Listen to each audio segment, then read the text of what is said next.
На телеканале МКТБ новины час мясцовы. Я Аліся Ушакова, вітаю вас. Глядзіце сёння ў выпуску. Интеграция белорусской атомной электростанции в энергосистему Украины. Урад зацвердзіў комплексный план развития электроэнергетычнай сферы до 2025 года. 16 новых найменяў беларускіх тест-систем для выявления коронавирусной инфекции чакаюць дзяржрэгістрацыі. Таксама пачалася работа по регистрации белорусских медицинских респираторов. Зноў перамога. Хоккейный клуб «Динамо Молодежь» на Пабулітах абыграў аршанскі лакаматыў. Урадам зацверджаны комплексны план развития электроэнергетычнай сферы до 2025 года з улікам уводу беларускай атомнай станцыі, у якім вызначаны комплекс мераў па інтэграцыі АЭС у энергасістэму нашай краіны. Працэс інтэграцыі даволі працяглы і няпросты. У студзені 2008 года было прынята рашэнне аб будаўніцтве БелАЭС. У маі 2012 пачалі распрацоўваць катлаван пад першы энергаблок. І летась 3 лістапада атрыманы першыя кілават-гадзіны. Тэму працягне наш корэспандэнт. Мерапрыемствы па інтэграцыі БелАЭС у энергасістэму Беларусі маюць непасрэдныя дачыненні да нашага раёна. Іх можна раздзяліць на некалькі накірункаў. Па-першае, гэта будаўніцтва паветраных ліній электраперадач напружаннем 330 кВт. У зоне абслугоўвання маладзечанскіх электрасетак іх працягла складае больш чым 250 кіламетраў.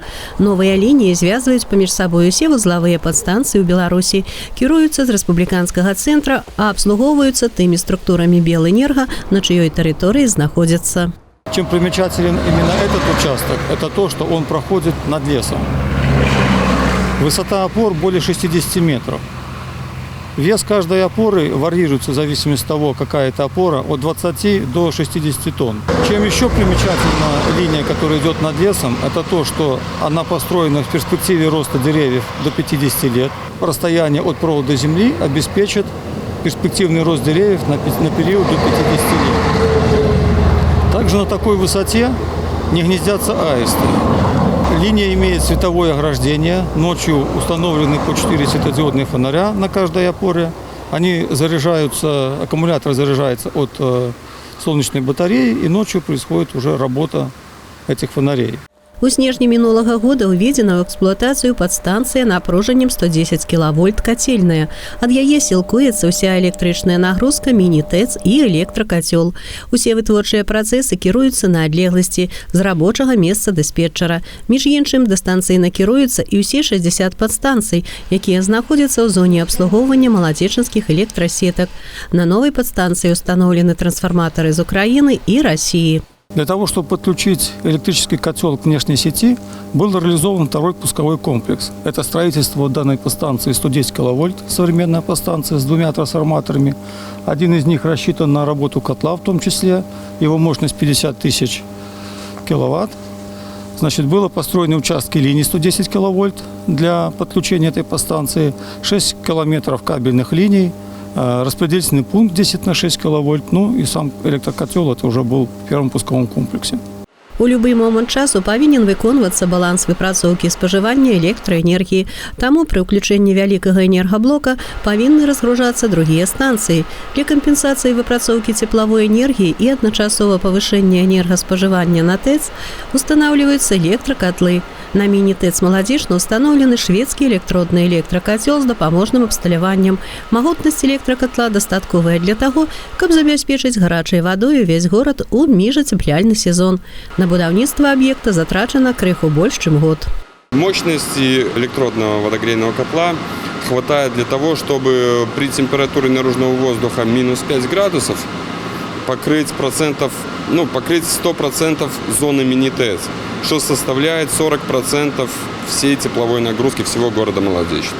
Особенности этого электродного водогрейного котла состоят в том, что КПД его составляет 99,3%. Такой высокий КПД обусловлен тем, что вода циркулирует по замкнутому контуру и потерь тепла практически отсутствует. И третий пусковый комплекс по интеграции БелАЭС у систему маладзечанскіх электросетак – это будаўніцтва побач з электракацельнай бака акумулятара ўмяшчальнасцю 5000 кубометраў вады, які будзе награвацца ў той час, пакуль кацёл знаходзіцца ў рабоце для таго, каб ён быў заўсёды загружаны на 100%. Лишняя энергия, которая в сеть уже отдаваться не должна по графикам нагрузок, будет отдаваться на бак аккумулятора. Когда котел уже не будет работать, а работая его с 23:00 до 6:00, в моменты минимальных нагрузок, значит, уже днем после 6:00 вода от бака аккумулятора будет греть сетевую воду. Адзін з важных накірункаў інтэграцыі – укараненне супрацьаварыйнай аўтаматыкі, якая для захавання ці хуткага ўзнаўлення балансавай творчасці і спажывання электраэнергіі павінна адключыць залішнюю нагрузку і ўвесці ў работу рэзервную генерацыю. Такая аўтаматыка ўстаноўлена і на энергааб'ектах маладзечанскіх электрасетак. Хуткае праходжанне сігналаў і інфармацыі забяспечваецца дзякуючы сучасным оптавалаконным лініям сувязі, якія ўманціраваны ў навальнічны трос лініі электраперадач і не баяцца атмасферных уздзеянняў. Алла Маркелова, Алексей Андреевский, МКТВ. Заробкі педагогаў павінны павялічыцца ў бліжэйшую пяцігодку. До 2025 года суадносіны памеру заработнай платы педагагічных работнікаў да сярэднерэспубліканскага ўзроўню павінны дасягнуць 100%. За 2020 год гэтая лічба склала каля 79%. У бліжэйшыя 5 гадоў будзе праводзіцца паэтапная работа па павышэнню аплаты працы не толькі педагогаў, але і іншых работнікаў бюджэтнай сферы. Так, згодна з праграмай ўрада, до 2025 года суадносіны памеру заработнай платы ўрачоў да сярэднерэспубліканскага ўзроўню павінны скласці да 150%, сярэдняга медыцынскага персаналу да 90%, работнікаў сферы сацыяльнага абслугоўвання і культуры да 80%, паведамляе Белта.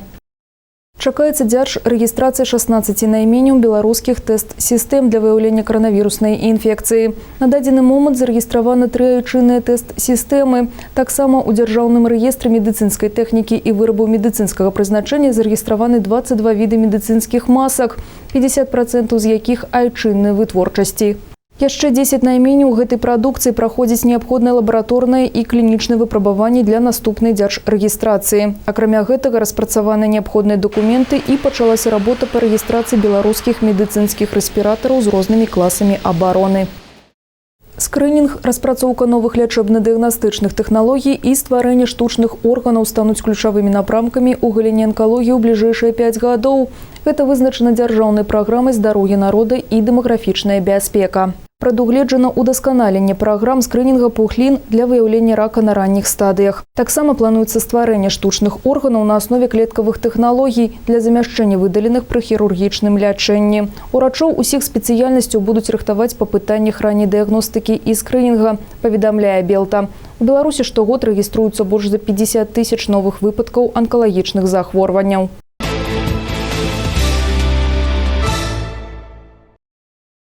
Сорокагадовы мужчына загінуў на пажары ў Маладзечне. 7 лютага каля 4 гадзін раніцы выратавальнікам паступіла паведамленне аб паху дыму ў жылым шматкватэрным доме на вуліцы Богдана Хмяльніцкага.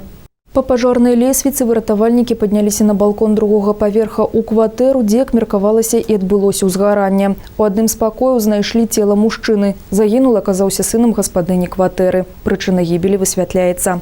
Цешча не дагадзіла. 48-гадовы мужчына спрабаваў падпаліць дом жончыны і маці на першым сухім завулку ў Маладзечне. А папярэднічала ўчынку шумнай сямейнай разборка на падворку. Сведкам падпалу стаў сусед. Ён убачыў, як зяць узяў бутэльку з вадкасцю і абліў фасад дома. Здзейсніць задуманае перашкодзілі суседзі. Яны хутка патушылі агонь з дапамогай спадручных сродкаў. У выніку здарэння ніхто не пацярпеў. У фігуранта справы выяўлена ў арганізме больш за 1 праміле алкаголю. Узбуджана крымінальная справа. Старэйшы не саступіў дарогу маладзейшаму. 7 лютага о палове першай гадзіны ночы 26-гадовы мужчына, кіруючы аўтамабілем «Опель Вектра», рухаўся па вуліцы Гарадокскай у накірунку вялікага гасцінца і не саступіў дарогу аўтамабілю «Мазда», за рулём якога быў 19-гадовы гараджанін. Апошні рухаўся па галоўнай дарозе па вуліцы Вялікі Гасцінец. У выніку парушэння правілаў дарожнага руху адбылося сутыкненне транспартных сродкаў. Ёсць і пацярпелыя. Пасажырка Мазды, 16-гадовая дзяўчына, шпіталізавана ў хірургічнае аддзяленне Маладзечынскай цэнтральнай раённай бальніцы. По факту дарожна-транспартнага здарэння праводзіцца праверка, паведаміла інспектар па адміністрацыйнай практыцы Дзяржаўтаінспекцыі Маладзечынскага РАУС Діяна Галуза.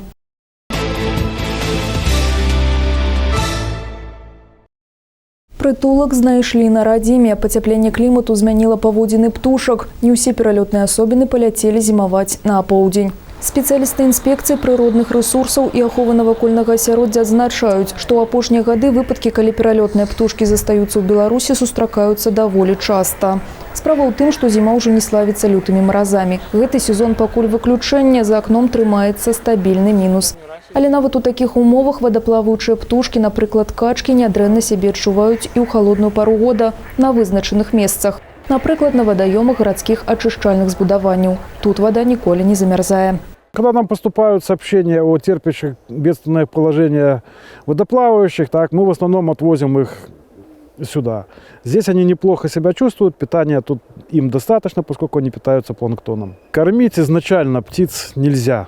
Даже есть такое выражение, то, что берегите птиц, не кормите их. Они, когда получают от человека подкормку, они отказываются улетать туда, куда им это определено, остаются зимовать здесь. Соответственно, терпят бедственное положение. Як расказваюць спецыялісты, з Беларусі на зімоўку адлятаюць некалькі дзясяткаў птушак. Большасць з іх двойчы за сезон здзяйсняюць цяжкія і небяспечныя пералёты даўжынёй ад некалькіх соцень да некалькіх тысяч кіламетраў. Што тычыцца дзікіх птушак, якія рашыліся пераадолець гарадскую мяжу, іх варта падкармліваць. Да такіх адносяць снегіроў, шчаглоў, амялушак. Але меню ў крылатых павінна быць асаблівым. Гэта не хлеб і кашы, ад такой ежы будзе толькі шкода. Насенне, ягады, семечкі, пералік прадуктаў можна знайсці на правераных інтэрнэт-рэсурсах. Супрацоўнікі раённай інспекцыі нагадваюць, калі вы ўбачылі дзікую птушку альбо жывёлу, якой патрабуецца дапамога, варта патэлефанаваць у прыродаахоўную структуру, выслаць відэа ці здымак сітуацыі. Вайбер інспекцыі даступны кругласутачна. Спецыялісты прыедуць на месца альбо праінструктуюць, як правільна паступіць далей. Дынамо Маладзечна па булітах абыграла аршанскі лакаматыў. Першы перыяд скончыўся без забітых шайбаў, галоўным чынам дзякуючы майстэрству варатароў абедзвюх каманд. У сярэдзіне другога перыяду хакеісты лакаматыва адкрылі лік, закінуўшы шайбу ў вароты дынамаўцаў. Гаспадары лёду змаглі адыграцца ўжо праз 4 хвіліны, дзякуючы дакладнаму удару Паўла Развадоўскага. Самыя драматычныя падзеі разгарнуліся за некалькі хвілін да заканчэння асноўнага часу гульні. На 59-й хвіліне хакеіст «Дынама» Александр Сувораў забівае шайбу ў вароты лакаматыва. Але літаральна за секунду да заканчэння матчу супернікі змаглі зраўняць лік. Авертайм завяршыўся без закінутых шайбаў, а ў серыі булітаў мацнейшымі былі маладзечанцы. Мікалай Сыты і Павел Развадоўскі паспяхова рэалізавалі свае спробы. А вось госці так і не змаглі перайграць варатара дынамаўцаў Мікіту Талапіла. Наступную гульню хакеісты «Дынамо» правядуць у Гродні. 16 лютага яны згуляюць з хакейным клубам «Нёман». На гэтым выпуск завершаны. Наперадзе падрабязны прагноз надвор'я на тыдзень. Вы можете сачыць за навінамі на нашым YouTube-канале, у сацыяльнай сетцы УКонтакце, Аднакласніках і Інстаграм, а таксама ў нашым Тэлеграм-канале. А я з вамі развітваюся. Усяго добрага і да сустрэчы!